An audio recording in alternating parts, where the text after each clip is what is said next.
The massive command ship Devastator hung in space like a metal mountain. Admiral Vextar stood on the bridge, looking at the star map with satisfaction. His fleet surrounded him, 847 warships ready for battle, the largest fleet the Corvani Empire had ever assembled. "Admiral," his communications officer said, "we have received the final intelligence reports from our spies on Earth." Vexatar turned. His four arms crossed behind his back as he listened. The Corvani were proud warriors, tall and strong with gray skin that looked like stone. They had conquered 12 star systems in the past 50 years. Humans were supposed to be next. "Tell me," Vextar said. "The humans are coming, sir. Our sources confirm that Fleet Commander Dao Hyun Kim is mobilizing their entire space force. They want revenge for the 3 colonies we destroyed last year." Vexatar laughed. It was a deep, rumbling sound that made the bridge crew look up from their work. "How many ships do they have?" "Our best estimate is 2,000 vessels, Admiral. But most are small patrol ships and cargo vessels converted for war. They have maybe 300 real warships, and we have nearly 900 of the finest ships in the galaxy," Vextar said. He walked to the main display screen. "Show me our position." The screen lit up with a 3-dimensional map of the Nexus Gate. It was a point in space where 7 hyperspace routes met. Any fleet wanting to reach the core Corvani worlds had to pass through here. Vextar had chosen this spot carefully. "Perfect," he said. "We control the high ground. Our ships form a wall they cannot break. When the humans arrive, they will see the power of the Corvani Empire." Captain Jamin Park stood quietly in the corner of the bridge. He was human, but he wore a Corvani uniform. 3 years ago, he had been captured during a border raid. Instead of being executed, he had chosen to serve the Empire. Some called him a traitor. Others understood that survival sometimes required difficult choices. "Captain Park," Vextar said, noticing him, "you know these humans better than anyone. What do you think of our chances?" Jamin stepped forward. He was a small man compared to the aliens around him, but his eyes were sharp and intelligent. "Admiral, I must warn you. Humans are not like other species you have fought. They do not follow normal military rules. Explain. When humans are desperate, they become dangerous in ways you cannot predict. They will try things that seem impossible. They will take risks that other species would never consider." Vextar waved one of his large hands dismissively. "All species say they are special. All claim they have secret advantages. In the end, numbers and firepower decide battles. We have both." Jamin wanted to say more, but he knew it was useless. The Corvani had won so many battles that they believed they were unbeatable. They had crushed the bird-like Thessians. They had broken the crystal cities of the Zephyrite. Human colonies had fallen easily to their attacks. "Sir," the sensor officer called out, "long-range scouts report no sign of the human fleet yet, but we are detecting increased hyperspace activity in nearby systems." "They are coming." "Good," Vextar said. "Signal all ships. Battle formation Alpha 7. I want our heavy cruisers in the front line. Battleships behind them. Keep the smaller ships ready to pursue any humans who try to run." The bridge crew worked quickly. Outside the viewports, hundreds of warships began to move. They formed a massive wall across the Nexus Gate. Each ship bristled with weapons. Energy shields glowed around their hulls. It was a sight that had made entire worlds surrender without firing a shot. "Admiral," the communications officer said, "we are receiving reports from our other fleets. Fleet Group Gamma has taken position. At the outer rim, Fleet Group Delta guards the approach to our capital world. If somehow the humans break through here, they will face fresh ships. They will not break through, Vextar said confidently. This formation has never been defeated. We used it against the Thessian Grand Armada. We used it when the Zephyrites sent their crystal dreadnoughts. Every time, total victory. Captain Jamin looked at the tactical display. The Corvani formation was indeed impressive. Any normal fleet would be destroyed trying to attack it. But he remembered something his old commander used to say. The enemy never attacks the way you expect. Hours passed. The fleet waited in perfect formation. Crew members ate their meals at battle stations. Weapons officers ran final checks on their systems. The massive ships hung in space like sleeping giants ready to wake up and deal death. "Sir," the sensor officer suddenly called out, "I'm detecting something." "The human fleet?" Vextar asked, moving to the sensor station. I'm not sure, sir. The readings are strange. It looks like just one ship." "One ship?" Vexatar looked at the display screen. A single contact appeared at the edge of sensor range. "That cannot be right. Check your systems." The officer worked frantically at his controls. "Systems are working normally, Admiral. I show one ship approaching at standard cruiser speed." "Perhaps it is a scout," suggested the tactical officer. "Humans often send scouts before their main fleet." Captain Jamin felt a cold feeling in his stomach. This was not normal. No human commander would send a single ship against a fleet this size. "Unless, Admiral," he said quietly, "I recommend extreme caution. This does not feel right." "One ship against 847? Vextar laughed again.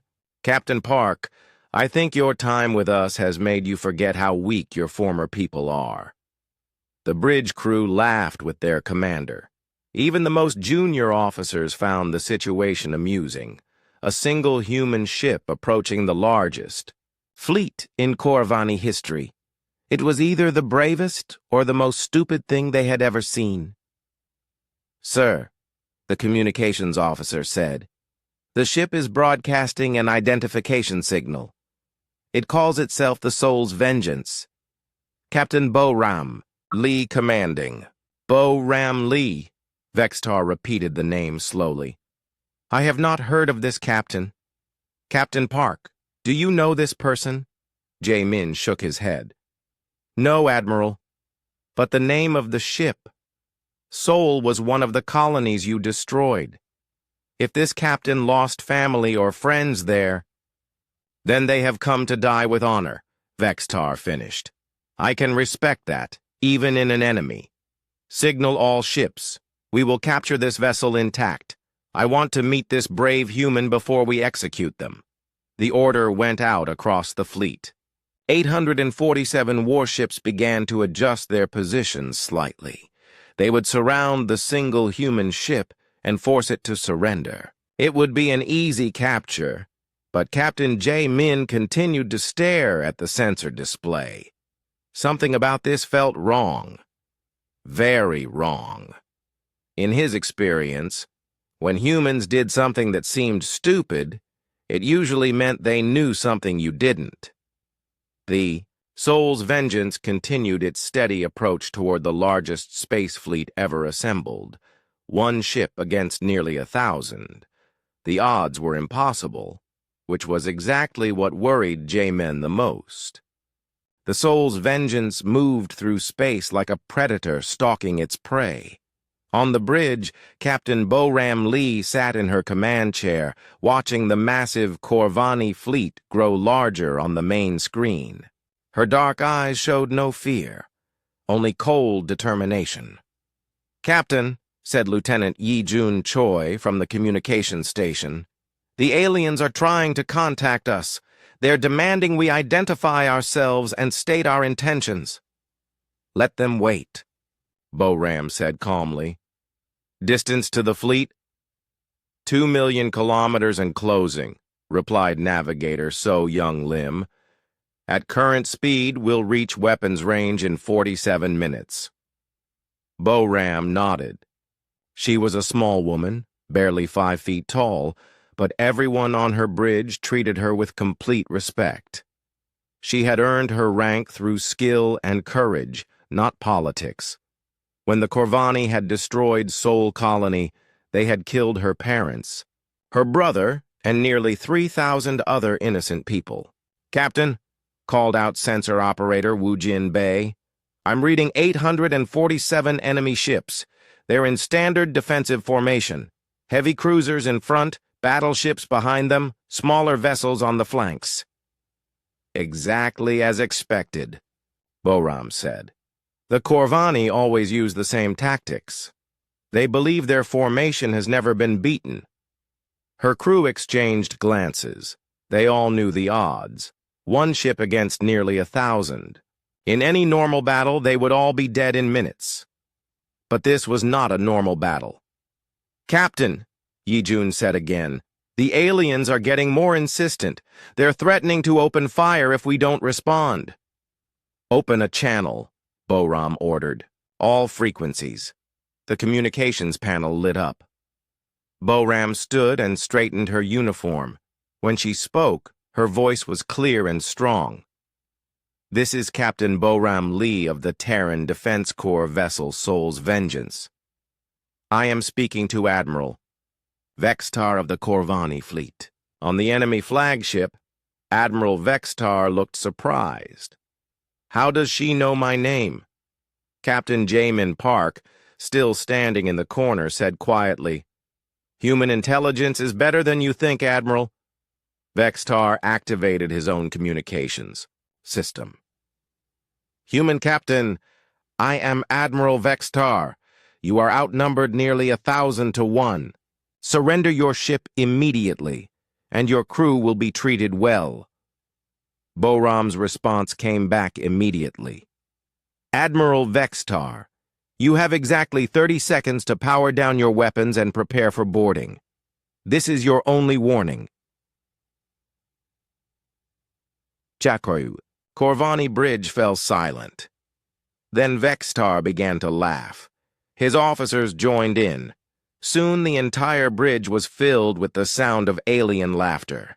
"Did she just—" The tactical officer gasped between laughs. "Demand our surrender," Vextar finished. "Yes, she did. Captain Park, are all humans this insane?" Jamin did not laugh. He was studying the sensor readings of the human ship. Something was wrong with the energy signatures. The ship was giving off readings he had never seen before. "Admiral," he said carefully, "I recommend we destroy that ship immediately." The laughter stopped. Vextar looked at him with surprise. "Why?" "It is just one small vessel. We can capture it easily." "Sir, look at the sensor readings. That ship is not normal. The energy output is too high for its size. The hull configuration is unusual. This might be some kind of trap." Vextar looked at the tactical display. The human ship appeared small and harmless compared to his massive fleet. "Captain Park, I think your former loyalty is making you paranoid. Signal all ships. Begin encirclement maneuver. We will surround this brave fool and force them to surrender." Across the Corvani fleet, ships began to move. The formation opened like a flower, with vessels moving to surround the approaching human ship. It was a standard tactic they had used many times before. Once surrounded, an enemy ship had no choice but to surrender or be destroyed. On the Sol's Vengeance, Chief Engineer Minho Jung watched his displays carefully.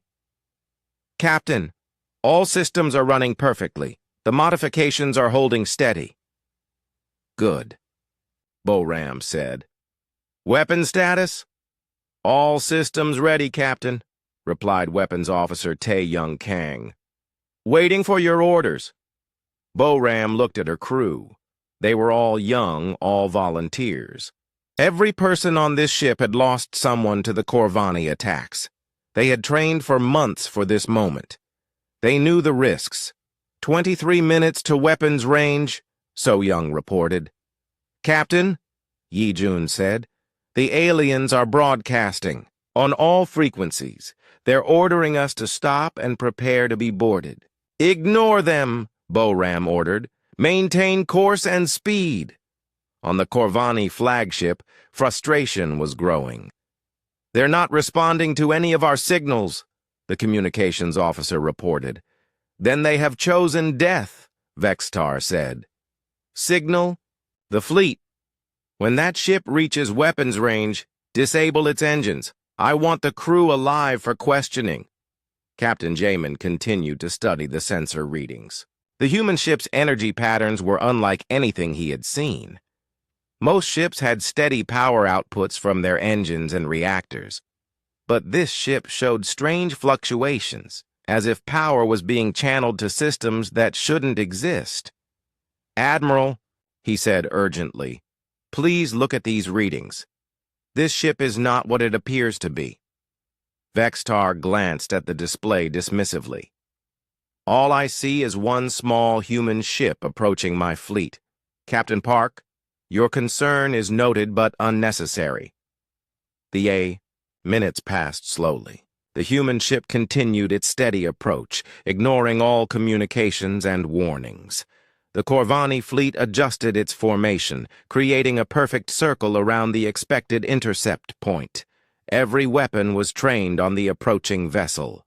15 minutes to contact, the tactical officer reported. All ships report ready, added the communications officer. Vextar stood at the center of his bridge, confident and relaxed. He had fought in dozens of battles. He had never known defeat. This would be just another easy victory to add to his record. But Captain Jamin felt sick with worry. He had served with humans for most of his military career. He knew how they thought. They never did anything without a plan. They never took impossible risks unless they knew something their enemies didn't. 10 minutes to weapons range, came the report.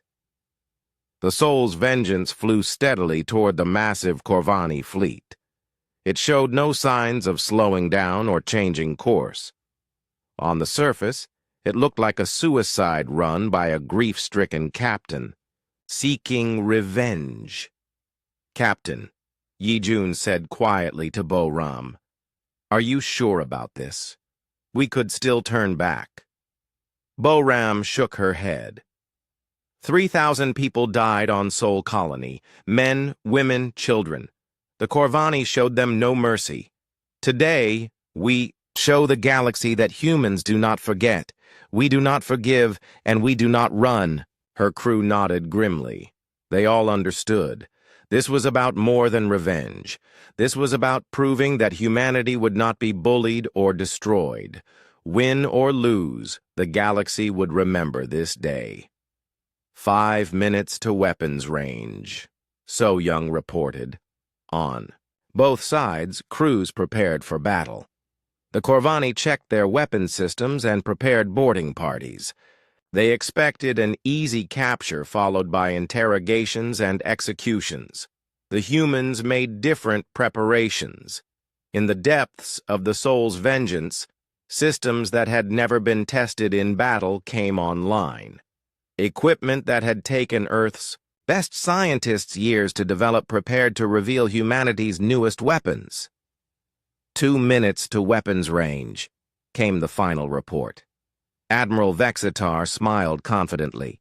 Signal all ships. Prepare to disable the human vessel. Today we add another victory to the glory of the Corvani Empire. But Captain Jamin Park gripped the railing tightly. He had a terrible feeling that the Corvani Empire was about to learn why humans were the most dangerous species in the galaxy. The Soul's Vengeance entered weapons range of the Corvani fleet like a small fish swimming into a sea of sharks. 847 alien warships had their guns pointed at the single human vessel. The firepower aimed at Captain Boram. Lee's ship could destroy a small moon. "Captain," reported sensor operator Wu Jin Bei, "I'm reading weapon locks from over 300 enemy ships. They could turn us into space dust in seconds." Boram Lee sat calmly in her command chair. Her hands rested steadily on the armrests, showing no sign of fear or doubt. "Maintain course and speed. Do not deviate." On the bridge of the Devastator, Admiral Vextar watched the human ship approach with growing curiosity.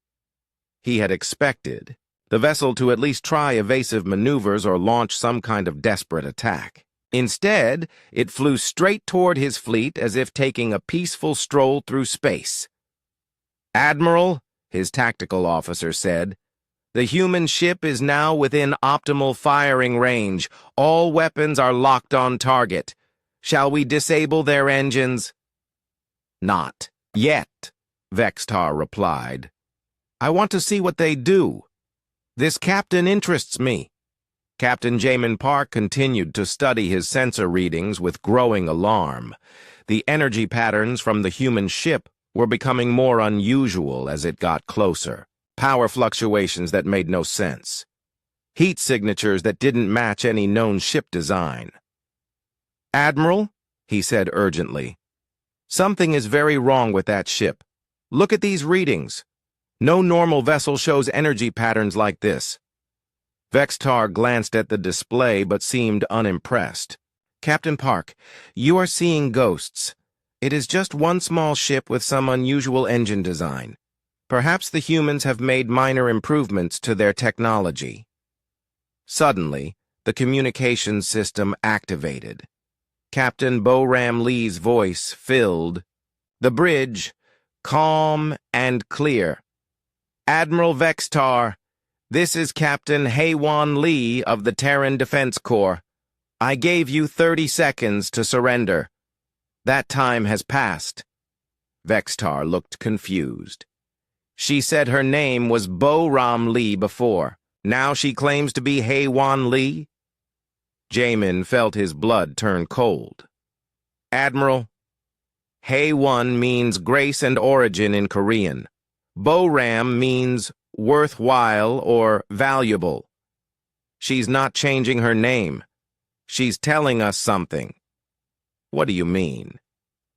"In human culture, sometimes people use different parts of their names to send messages. She might be trying to tell us that this attack has a deeper purpose." Vextar activated the communications system. "Human captain, you are surrounded by nearly 1,000 warships. Your situation is hopeless. Surrender now, and I will grant you an honorable death." Boram's response came immediately. "Admiral, you have caused great suffering to innocent people. The colony of Sol, the research station at Kepler 442, the mining facility at Wolf 359. Today, you answer for those crimes." "Crimes?" Vexatar laughed. "We are at war, human. In war, there are no crimes, only victory and defeat." "Then let me show you defeat," Boram replied. The communication channel closed. On the Soul's Vengeance, Boram turned to her crew. "All stations prepare for combat operations. This is not a drill." Technical specialist Sujin Nam worked quickly at her station in the ship's engineering section. "Captain, all systems are showing green. The modifications are stable. We're ready to begin." Weapons Officer Tae-Young Kang, Boram said, "Are you ready?" "All systems standing by, Captain. Waiting for your order." Boram took a deep breath. Everything they had worked for, everything they had planned, came down to the next few minutes. Execute Operation Hornet's Nest in the depths of the Soul's Vengeance. Systems that had never been seen before came to life. The ship's hull began to change. Panels that looked like normal armor plating started to retract. What the Corvani had thought was a simple human cruiser revealed its true nature. On the alien flagship, The sensor operator suddenly shouted in alarm. "Admiral! The human ship is changing!" "What do you mean, changing?" Vexatar demanded. "The whole configuration is shifting. I'm reading massive power spikes. Sir, that's not a normal ship." Vextar looked at the tactical display in shock. The small human vessel was transforming before their eyes. Sections of the hull were opening up like flower petals. Inside, he could see structures that looked like launch bays. Captain Jamin whispered. "Admiral, that's not a cruiser. It's a carrier." "Impossible," Vextar said. "Carriers are huge ships. That vessel is barely 300 meters long." "Sir," the sensor operator called out, "I'm detecting multiple launches from the human ship. Hundreds of small craft are deploying." On the main screen, the Corvani crew watched in amazement as the Soul's vengeance released wave after wave of small objects. They poured out of the ship like insects from a disturbed nest. Within minutes, thousands of tiny craft surrounded the human vessel. "What are those things?" demanded the tactical officer. Jamin studied the sensor readings with growing horror. "They're drones, automated combat units. But I've never seen anything like them. The technology level is far beyond anything humans had when I was captured." Admiral Vextar felt the first stirrings of doubt. His perfect battle formation suddenly seemed less secure. "How many of those things are there?" "Still counting, sir. Over 5,000 now, still launching." The small drones spread out from the Soul's vengeance in perfect formation. They moved with precision that no living pilot could match. Each one was barely 10 meters long, but they carried weapons that glowed with dangerous energy. "Admiral," the communications officer said nervously, "fleet commanders are requesting orders. Some ships are asking permission to open fire." Vextar hesitated. His training told him to destroy the threat immediately, but something about this situation felt like a trap. The humans had revealed their secret too easily. "What else were they hiding?" "Signal all ships," he ordered. "Maintain positions but do not fire unless fired upon. I want to see what these drones can do." Captain Jamin grabbed the Admiral's arm. "Sir, that's a mistake. If those drones are as advanced as they appear, we need to destroy them now, before they can coordinate an attack." "Captain Park," Vextar said coldly, "you forget your place. I command this fleet, not you."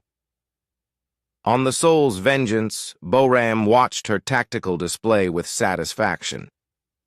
"Drone deployment complete. All units report ready for combat operations." "Captain," said Yi Jun from communications, "the aliens are not firing. They seem to be waiting." "Good," Boram replied. "Let them see what they're facing. Let them understand that humanity has evolved." The thousands of drones formed a protective cloud around the human ship. They moved in patterns that seemed almost alive, flowing and shifting like a school of fish. Each drone was connected to a central intelligence that coordinated their movements with perfect efficiency. "Captain," reported Wu Jin from engineering, "all drone systems are functioning normally. Quantum torpedoes are armed and ready. Swarm intelligence network is fully operational." Boram nodded. The drones were equipped with humanity's newest weapon technology. Quantum torpedoes that could phase through normal matter before exploding. Artificial intelligence that allowed perfect coordination between thousands of units. And most importantly, the ability to learn and adapt during combat. "Admiral Vexatar." Boram's voice came over the communication system again. "You now see what you face. This is your final chance to surrender." On the Corvani flagship, Vexatar stared at the tactical display.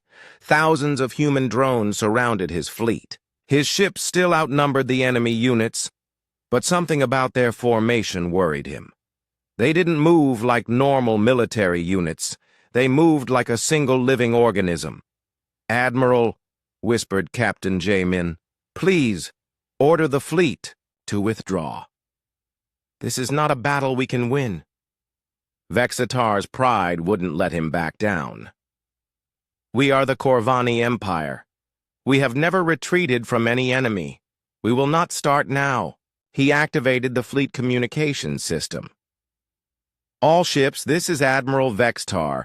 Destroy the human vessel and all its drones. Show them the power of the Empire." 847 warships opened fire at once. The space around the Soul's Vengeance filled with energy beams and missile trails. It was enough firepower to destroy a small fleet, but the human drones were ready. They moved like dancers, avoiding the incoming fire with impossible grace. And then they began to fight back. The real battle was about to begin. The space around the Nexus Gate exploded into chaos as 800 Corvani warships opened fire on the Soul's Vengeance. Energy beams cut through the darkness like deadly lightning. Missiles streaked toward their target in waves that could devastate planets. But the human drones moved like they were dancing to music only they could hear. They flowed around the incoming fire with impossible grace, their small forms twisting and turning through the deadly storm. What should have been certain destruction became a beautiful display of coordinated movement. On the bridge of the Devastator, Admiral Vexitar watched in growing disbelief. "How are they avoiding our fire? Nothing can move that fast," Captain Jamin. Park studied the tactical display with the eye of an experienced military officer. "Admiral, look at the pattern. The drones aren't just avoiding fire randomly. They're working together. Each one knows exactly where the others are going to be." "That's impossible," the tactical officer protested. "No pilot can coordinate with thousands of others in real time." "They don't have pilots," Jamin said quietly. "Those are fully automated units with artificial intelligence. The humans have built a computer network that can control all of them at once." The truth of his words became clear as the human drones began their counterattack. Instead of striking randomly, they moved in perfect coordination. Groups of 50 drones would focus on a single Corvani ship, while other groups provided cover and support. Lieutenant Commander Tae-Young Kang sat at his weapons station on the Soul's Vengeance, but he wasn't pulling triggers or aiming guns. Instead, his fingers danced across a control panel that looked like a piano keyboard. Each key commanded a different group of drones. "Captain," he reported to Bo-Ram Lee, "Swarm Alpha is engaging the enemy cruiser line. Swarm Beta is moving to flank their battleships. Swarm Gamma is providing defensive coverage." "Casualties?" Bo-Ram asked. "We've lost 12 drones so far.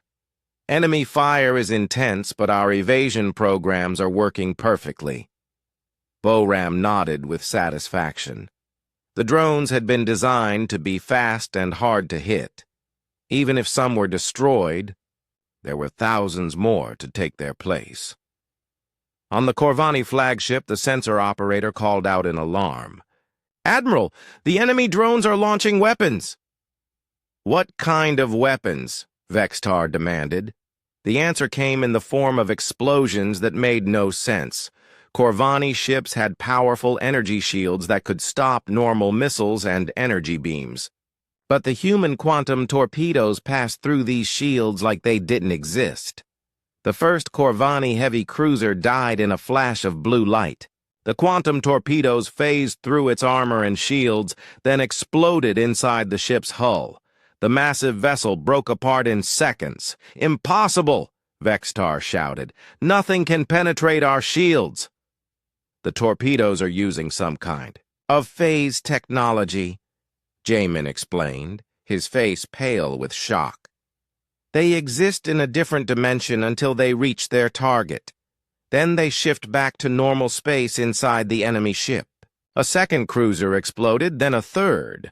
The human drones swarmed around the Corvani ships like angry wasps, their quantum torpedoes finding targets with deadly accuracy. Chief Engineer Min-Ho Jung monitored the battle from the Soul's Vengeance's engineering section. Captain, drone performance is exceeding expectations. The AI network is learning from each engagement and improving its tactics.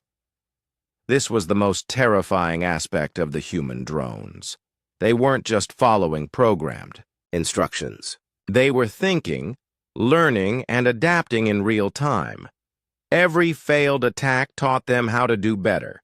Every successful hit was analyzed and shared with all other units instantly. "Admiral," the Corvani tactical officer said desperately, "we need to change tactics. Our standard formation isn't working against these drones." Vextar felt panic rising in his chest, but he fought it down. He was a warrior of the Empire. He had won dozens of battles. "Signal the fleet. Break formation. All ships engage in individual combat. Use your speed and maneuverability." It was a reasonable order, but it played directly into the humans' hands. The drones had been designed to fight scattered enemies. As the Corvani ships broke their defensive formation, they became easier targets. Swarms of drones surrounded individual alien vessels, attacking from all directions at once. The Corvani crews fought bravely, but they were facing an enemy unlike anything they had ever encountered. "Captain," Communications Officer Yi-Jun Choi reported to Bo-Ram, "we're intercepting Corvani communications. Their ships are requesting permission to retreat. Any responses from their command?" "Admiral Vexitar is ordering them to maintain the attack. He's threatened to execute any captain who withdraws without permission." Bo-Ram felt a moment of sympathy for the alien crews. They were following orders from a commander who didn't understand what he was facing. But sympathy wouldn't bring back the people who died on Sol Colony. "Continue the attack," she ordered. "Show them no mercy." The battle turned into a slaughter. Human drones swarmed over Corvani ships like predators attacking prey. The quantum torpedoes punched through shields and armor as if they were made of paper. Ship after ship exploded in brilliant flashes of light. Captain Jamin watched the destruction with horror. These were ships he had served alongside, crews he had worked with. But he also remembered the human colonies the Corvani had destroyed. The innocent people who had died for no reason except that they were in the Empire's way.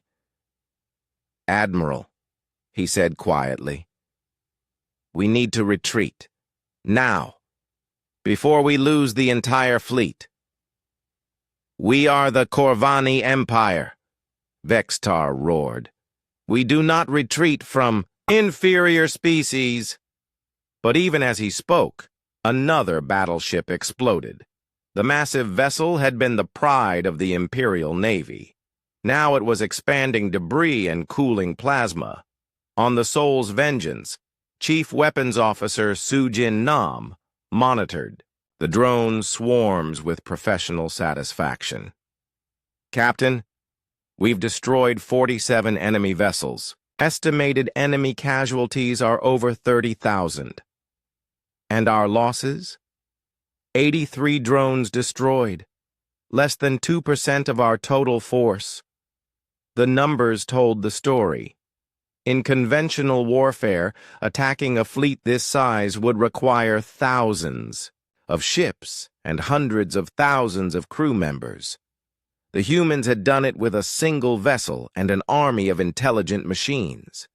"Admiral!" the Corvani sensor operator called out desperately. "Long-range sensors are detecting more human ships approaching." Vextar felt his heart skip. "How many?" I can't tell, sir. The sensor readings are confused. It might be one ship, or it might be 100. The signatures are unlike anything in our database. It was a lie, but a necessary one.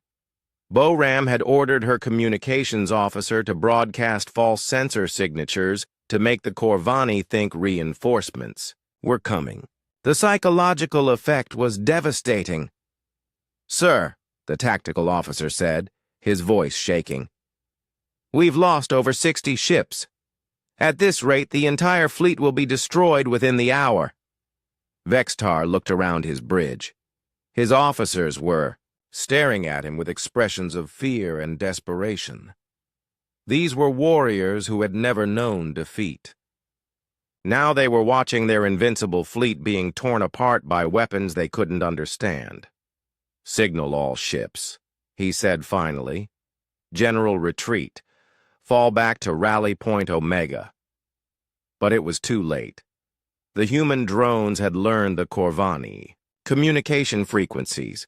They knew which ships were trying to escape. As the alien vessels turned to run, the drones struck with renewed fury. The retreat became a rout.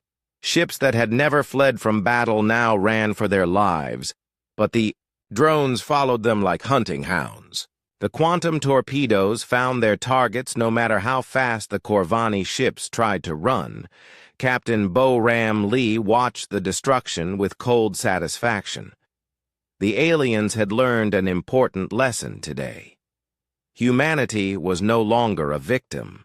They had become the predator, and this was only the beginning. The battle at Nexus Gate had become a nightmare for the Corvani Empire. Their mighty fleet, which had conquered 12 star systems, was being torn apart by swarms of human drones. Ships that had seemed invincible now burned like candles in the darkness of space. Chief Weapons Officer Min Ho-jung coordinated the drone swarms from his station on the Soul's Vengeance. His displays showed thousands of small contacts moving in perfect harmony. Each drone was connected to the central AI network, sharing information and tactics in real time. "Captain," he reported to Boram Lee, "Swarm Delta has broken through the enemy's second line. They're engaging the Corvani battleships now." Boram watched the tactical display with cold precision. The alien ships were trying to form new defensive positions, but the drones moved too fast and struck too hard. Every attempt at organization was shattered within minutes. "What's our current loss ratio?" she asked. "We've lost 137 drones. The enemy has lost 96 ships so far. That's roughly 400 humans to every drone." The mathematics of the battle were brutal and clear. Each human drone was worth dozens of alien crew members. It was a level of efficiency that traditional warfare had never achieved. On the Corvani flagship Devastator, Admiral Vextar stood frozen at the center of his bridge. Around him, his officers worked frantically to coordinate what remained of their fleet, but they were fighting an enemy that seemed to know their every move before they made it. "Admiral," his tactical officer called out, "the humans are using some kind of predictive combat system. They're anticipating our maneuvers before we execute them." Captain Jamin Park nodded grimly from his position. "The AI network learns from every action we take. It builds patterns and predicts what we'll do next. The longer this battle continues, the more advantages they gain." "Then we end it quickly," Vextar said. He activated the fleet communications system. "All ships, this is Admiral Vextar. Execute ramming speed against the human vessel. Destroy their command ship at any cost." It was a desperate tactic, but it might work. If they could destroy the Soul's Vengeance, the drone network might collapse. Dozens of Corvani ships turned toward the human vessel, their engines pushed to maximum power, but Chief Engineer Woojin Bei had been waiting for this moment. "Captain, enemy ships are approaching on ramming courses. Shall we execute evasive maneuvers?" Boram smiled coldly. "Negative. Execute Protocol 7. Protocol 7 confirmed, Wu Jin replied. His fingers moved over his control panel, activating systems that had never been tested in actual combat. The Soul's vengeance suddenly disappeared. On the Corvani bridge, every sensor operator stared at their displays in confusion. Admiral, the human ship just vanished. Impossible, Vextar said. Ships don't just disappear. Check your instruments. All systems functioning normally, sir, but the target is gone. The truth was even more shocking than they realized. The Soul's vengeance hadn't been destroyed or hidden. It had jumped through space using technology that shouldn't exist. 3 seconds later, the ship reappeared directly behind the largest group of attacking Corvani vessels. Its drone swarms immediately swarmed the surprised aliens from their unprotected rear. Teleportation, Jamin whispered. They've developed short-range teleportation drives. Vextar felt the foundations of his understanding crumble. Everything he knew about space warfare had become obsolete in a single day. How is this possible? Human technology has advanced far beyond what we believed, Jamin said. While we were conquering other species, they were developing weapons we can't even comprehend.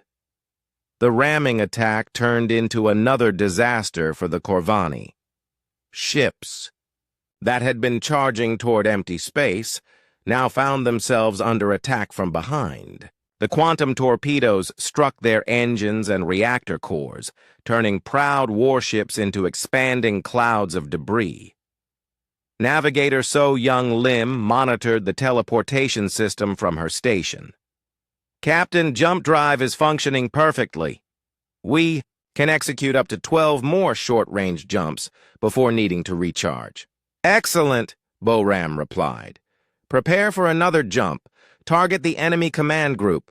The psychological effect of the teleportation was even more devastating than the physical damage. Corvani crews watched in terror as the human ship appeared and disappeared like a ghost. They couldn't predict where it would strike next, and their formation discipline began to collapse. All ships, Vexitar broadcast desperately, maintain formation. Do not break ranks. But fear is contagious, especially among warriors who have never experienced true defeat. Ships began to drift away from their assigned positions. Some captains started looking for escape routes. The perfect formation that had never been broken was falling apart from within. Communications officer Yi Jun Choi intercepted the alien transmissions and reported to Bo Ram. Captain, we're detecting panic communications throughout their fleet. Some ships are requesting permission to withdraw. Any replies from their command? Admiral Vextar is threatening to execute deserters, but several ships have already broken. Formation.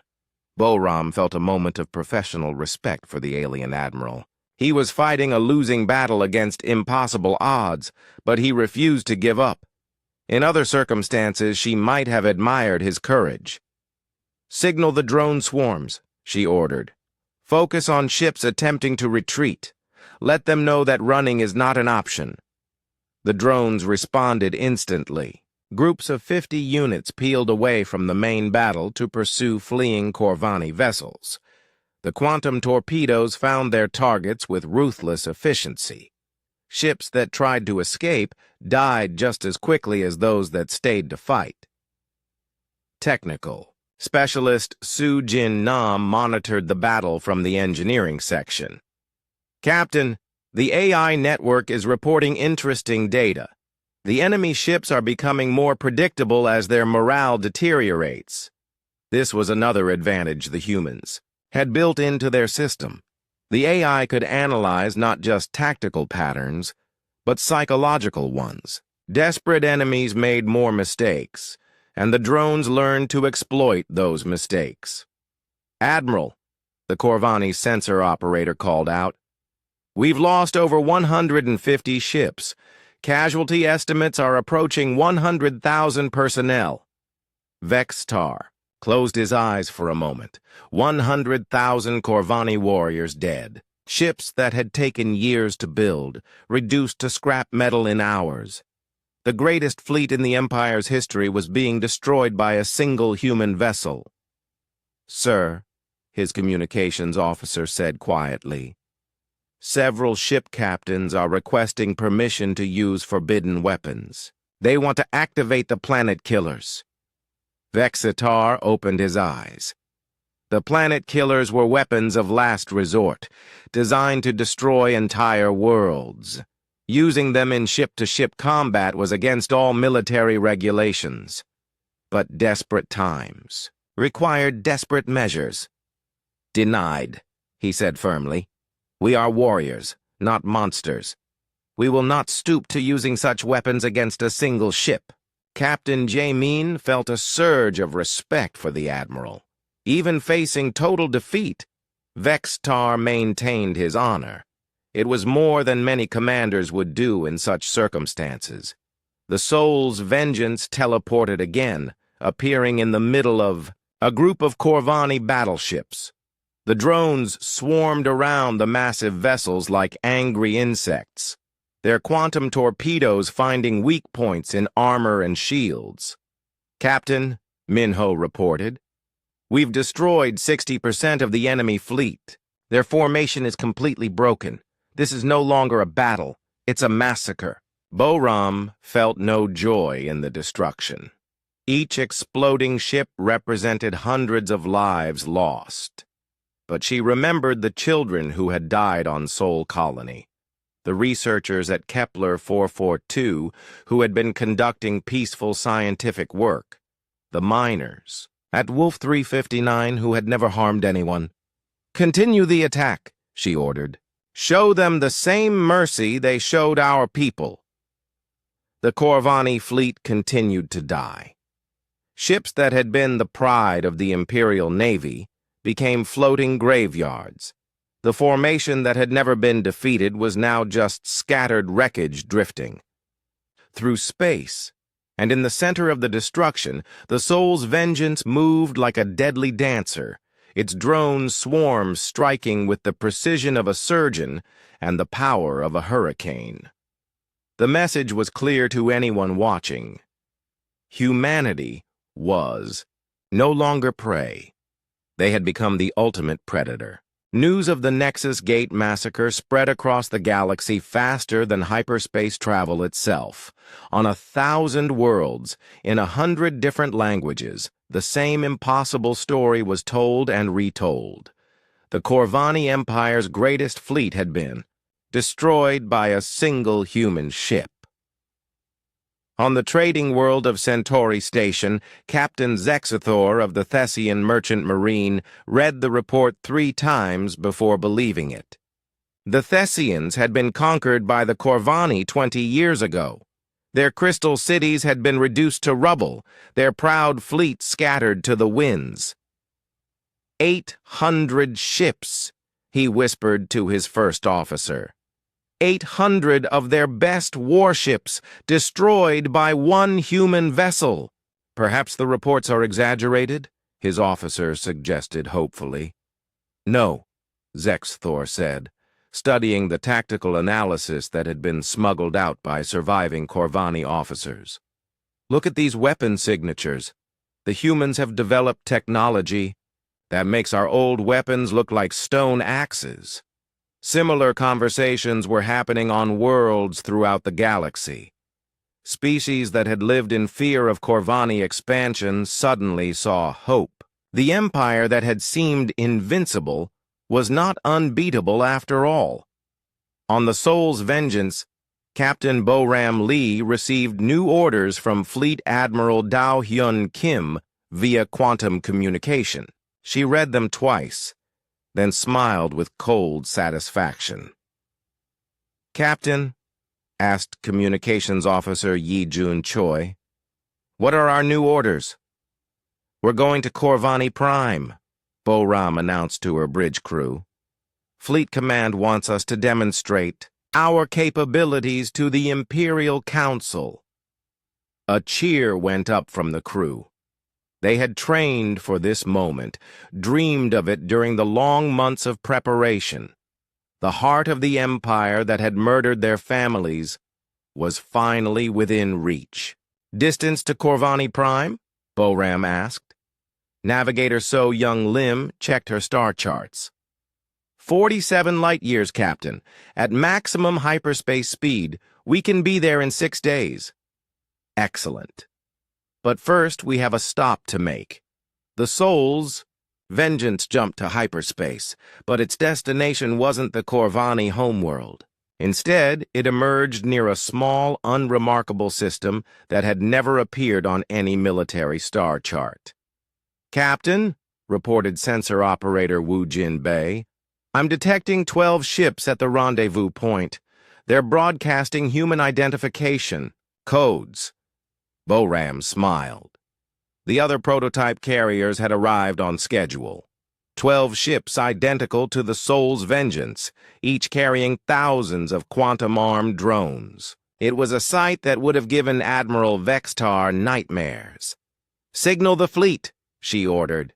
"Captain's conference in 30 minutes. The meeting took place via holographic communication, with all 12 captains appearing as three-dimensional images on Boram's bridge. They were the best humanity had to offer. Veterans of the colonial wars, survivors of Corvani attacks, engineers who had helped develop the new technology. "Ladies and gentlemen," Boram began, "today we make history. In 6 days we will arrive at Corvani Prime.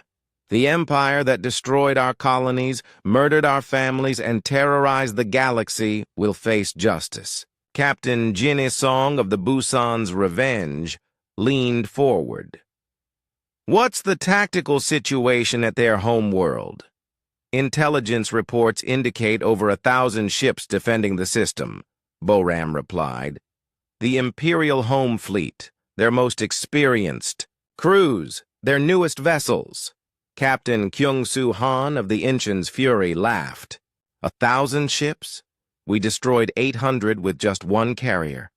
12 of us should make quick work of them.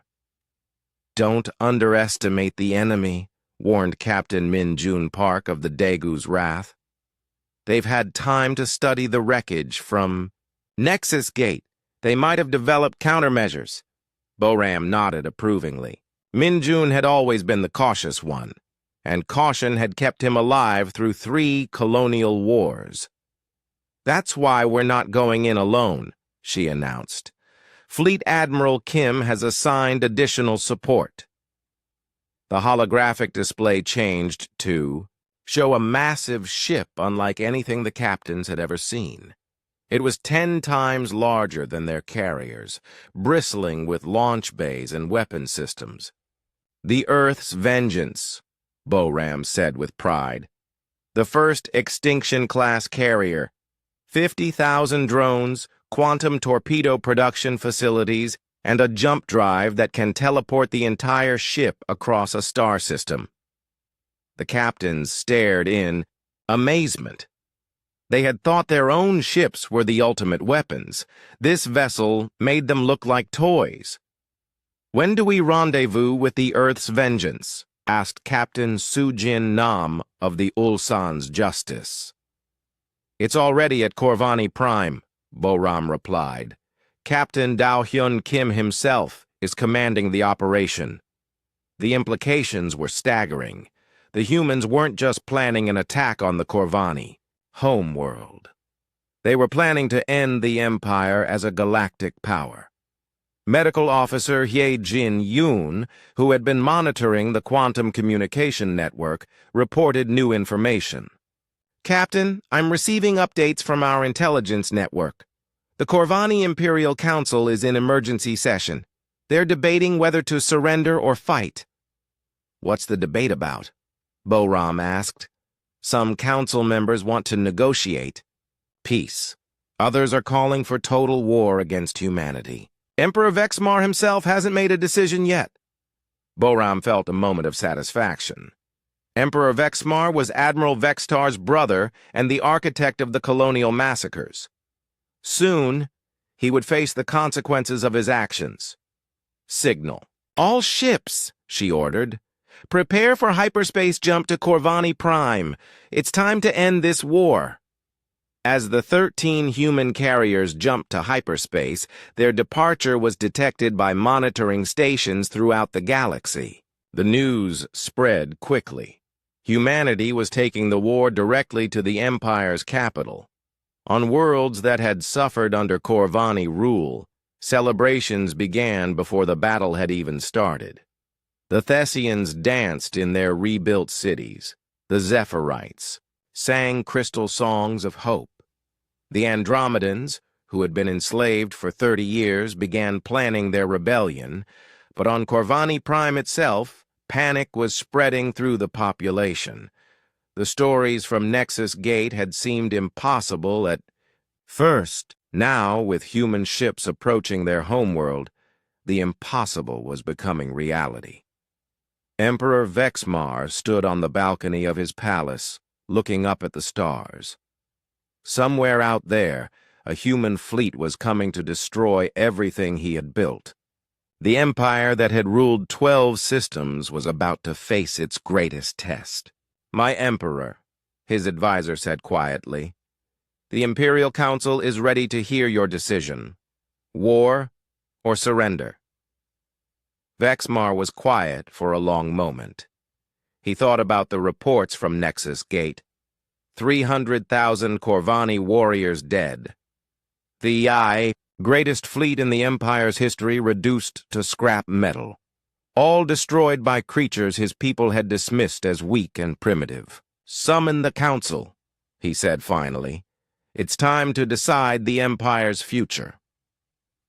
In hyperspace, the Soul's Vengeance and its sister ships raced toward their destiny. Captain Bo-Ram Lee sat in her command chair, thinking about the children who had died on Sol Colony. Soon, their deaths would be avenged. Security Chief Kyung-Soo Han checked the drone systems one final time. "All systems ready, Captain. We have 4,800 operational units."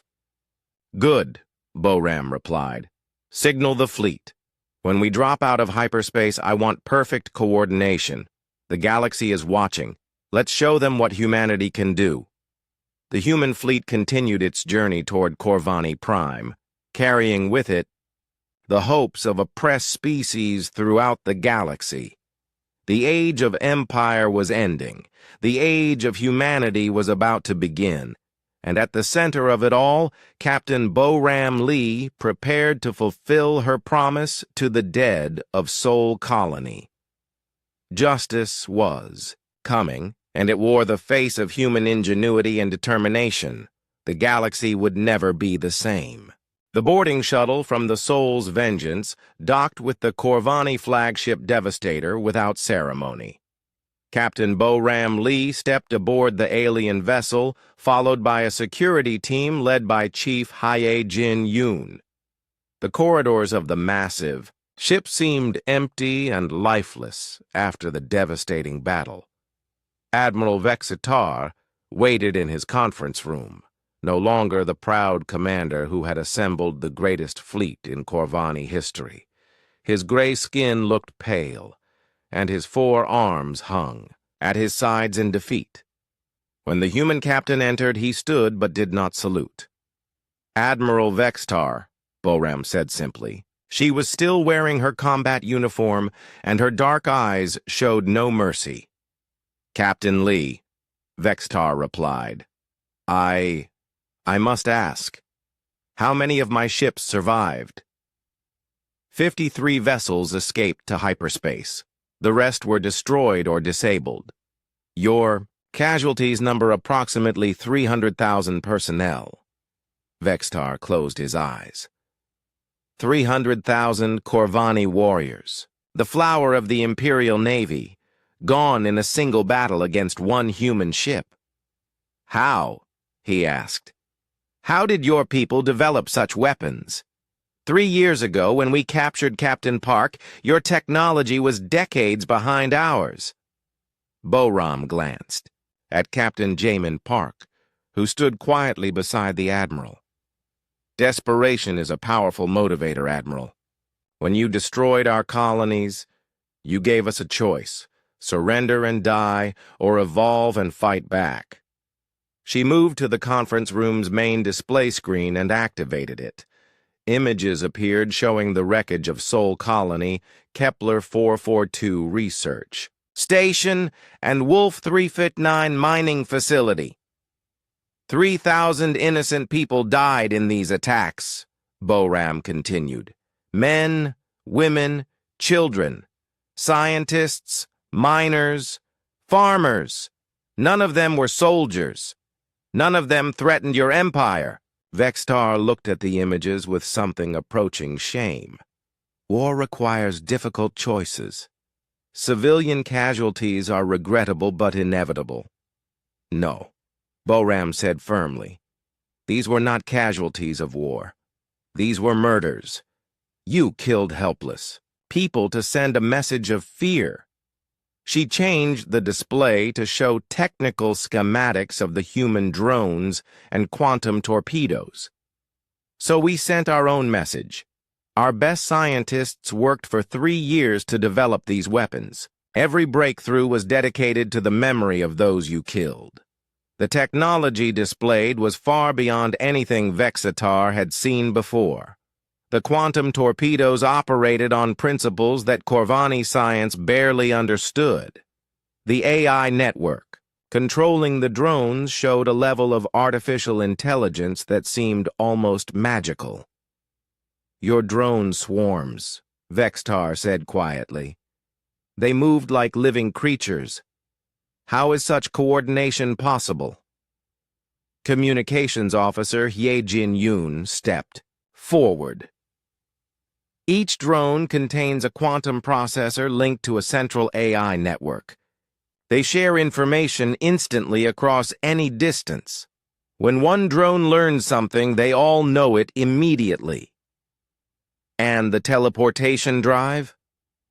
A breakthrough in quantum mechanics, Boram explained. We can fold space-time for short distances, allowing instant movement anywhere within a light-minute radius. Vextar shook his head in amazement. In 3 years, you advanced centuries beyond us. How? Because we had to, Boram said simply. Your empire gave us the choice between evolution and extinction. We chose evolution. Captain Jamin spoke for the first time since the meeting began. Admiral, there's something else you need to understand. The Soul's vengeance isn't unique. It's a prototype. What do you mean? Boram smiled coldly. Show him, Hyejin. The communications officer activated her portable display unit. Images appeared showing massive construction facilities in Earth orbit. Dozens of ships identical to the Soul's vengeance were in various stages of completion. Earth's industrial capacity has been converted entirely to military production, Boram explained. We're building 1 new drone carrier every month. By the end of this year, we'll have 12 ships like mine. The implications hit Vextar like a physical blow. 1 ship had destroyed his entire fleet. 12 such ships could conquer the entire Corvani Empire. But that's not all, Hyejin continued. We're also building smaller versions for patrol duties and larger versions that can carry 50,000 drones each. 50,000, Vexitar whispered. The large carriers are designed to destroy entire fleets single-handedly, Boram said.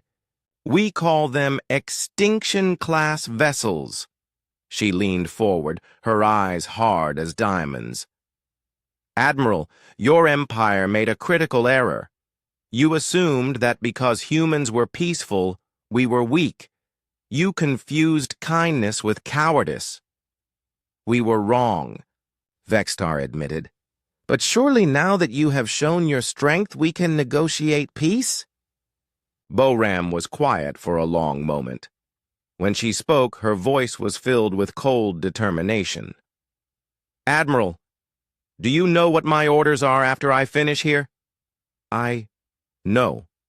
I am to proceed directly to Corvani Prime, your home world, and I am to demonstrate to your Imperial Council exactly what happened here today."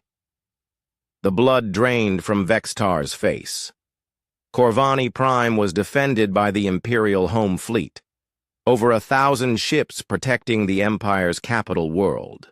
But after seeing what one human ship could do, you would attack our home world? Not attack, Boram corrected. Conquer. The age of Corvani expansion is over. From now on, you will ask permission before entering systems with human populations. She stood and walked to the conference room's viewport. Outside, the wreckage of the Corvani fleet drifted in space like a metallic asteroid field. "This battle will be remembered, Admiral, not as humanity's first victory, but as the Empire's last defeat." Navigator So Young Lim's voice came through Boram's communicator. "Captain, we've completed recovery of our drones.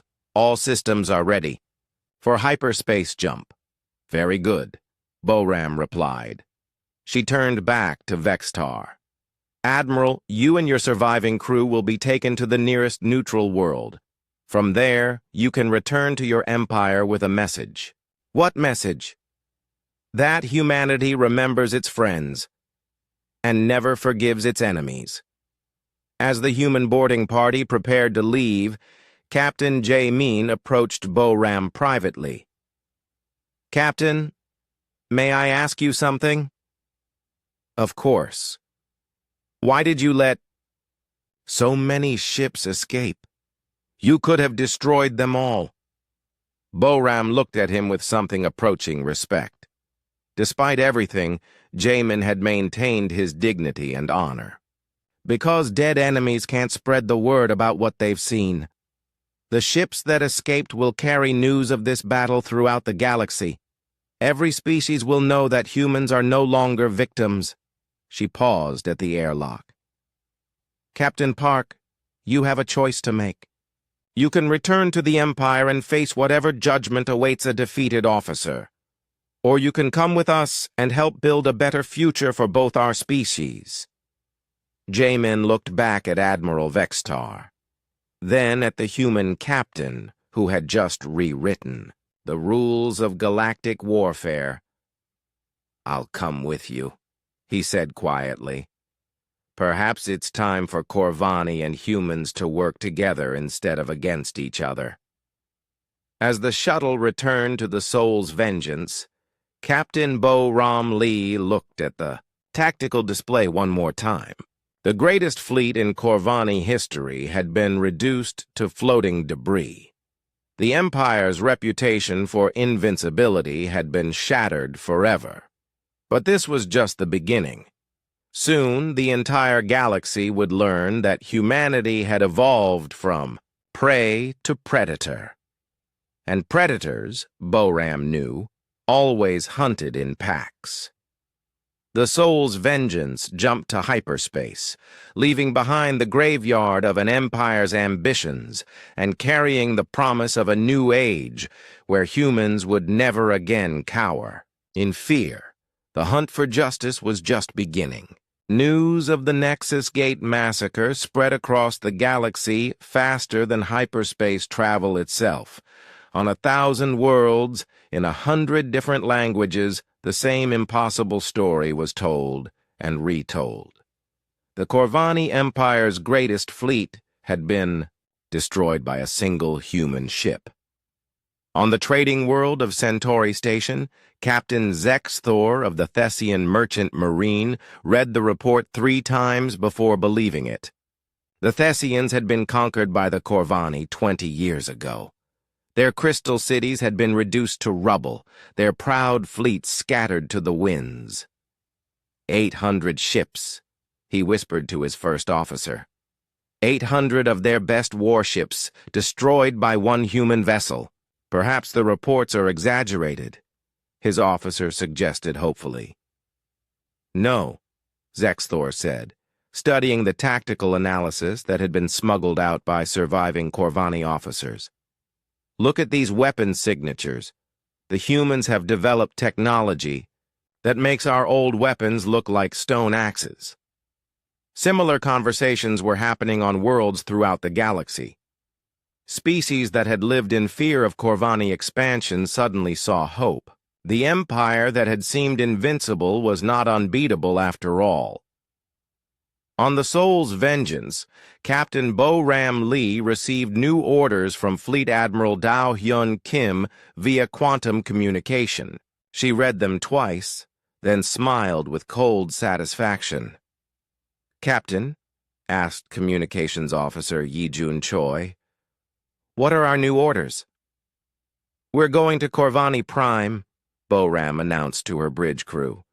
"Fleet Command wants us to demonstrate our capabilities to the Imperial Council."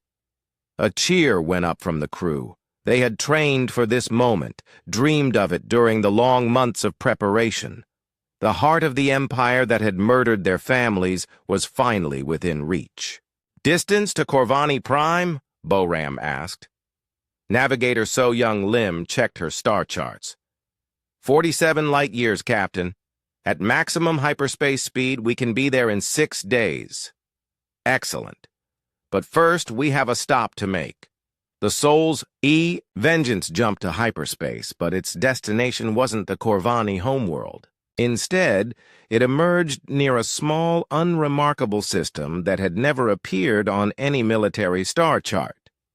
"Captain," reported sensor operator Wu Jin Bei, "I'm detecting 12 ships at the rendezvous point. They're broadcasting human identification codes." Bo-Ram smiled. The other prototype carriers had arrived on schedule. 12 ships identical to the Soul's Vengeance, each carrying thousands of quantum-armed drones. It was a sight that would have given Admiral Vextar nightmares. "Signal the fleet," she ordered. "Captain's conference in 30 minutes. The meeting took place via holographic communication, with all 12 captains appearing as three-dimensional images on Bo-Ram's bridge. They were the best humanity had to offer, veterans of the colonial wars, survivors of Corvani attacks, engineers who had helped develop the new technology. "Ladies and gentlemen," Bo-Ram began, "today we make history. In 6 days we will arrive at Corvani Prime. The empire that destroyed our colonies, murdered our families, and terrorized the galaxy will face justice." Captain Jin-A Song of the Busan's Revenge leaned forward. "What's the tactical situation at their homeworld?" "Intelligence reports indicate over 1,000 ships defending the system," Bo-Ram replied. "The Imperial Home Fleet, their most experienced, crews their newest vessels." Captain Kyung-Soo Han of the Incheon's Fury laughed. 1,000 ships? We destroyed 800 with just one carrier. 12 of us should make quick work of them. "Don't underestimate the enemy," warned Captain Min-Jun Park of the Daegu's Wrath. "They've had time to study the wreckage from Nexus Gate. They might have developed countermeasures." Bo-Ram nodded approvingly. Min-Jun had always been the cautious one, and caution had kept him alive through 3 colonial wars. "That's why we're not going in alone," she announced. "Fleet Admiral Kim has assigned additional support." The holographic display changed to show a massive ship unlike anything the captains had ever seen. It was 10 times larger than their carriers, bristling with launch bays and weapon systems. "The Earth's Vengeance," Bo-Ram said with pride. "The first Extinction-class carrier. 50,000 drones, quantum torpedo production facilities, and a jump drive that can teleport the entire ship across a star system." The captains stared in amazement. They had thought their own ships were the ultimate weapons. This vessel made them look like toys. "When do we rendezvous with the Earth's Vengeance?" asked Captain Su-Jin Nam of the Ulsun's Justice. It's already at Corvani Prime, Bo-Ram replied. Captain Dao-Hyun Kim himself is commanding the operation. The implications were staggering. The humans weren't just planning an attack on the Corvani homeworld. They were planning to end the Empire as a galactic power. Medical officer Hye Jin Yoon, who had been monitoring the quantum communication network, reported new information. Captain, I'm receiving updates from our intelligence network. The Corvani Imperial Council is in emergency session. They're debating whether to surrender or fight. What's the debate about? Bo-Ram asked. Some council members want to negotiate peace. Others are calling for total war against humanity. Emperor Vexmar himself hasn't made a decision yet. Bo-Ram felt a moment of satisfaction. Emperor Vexmar was Admiral Vextar's brother and the architect of the colonial massacres.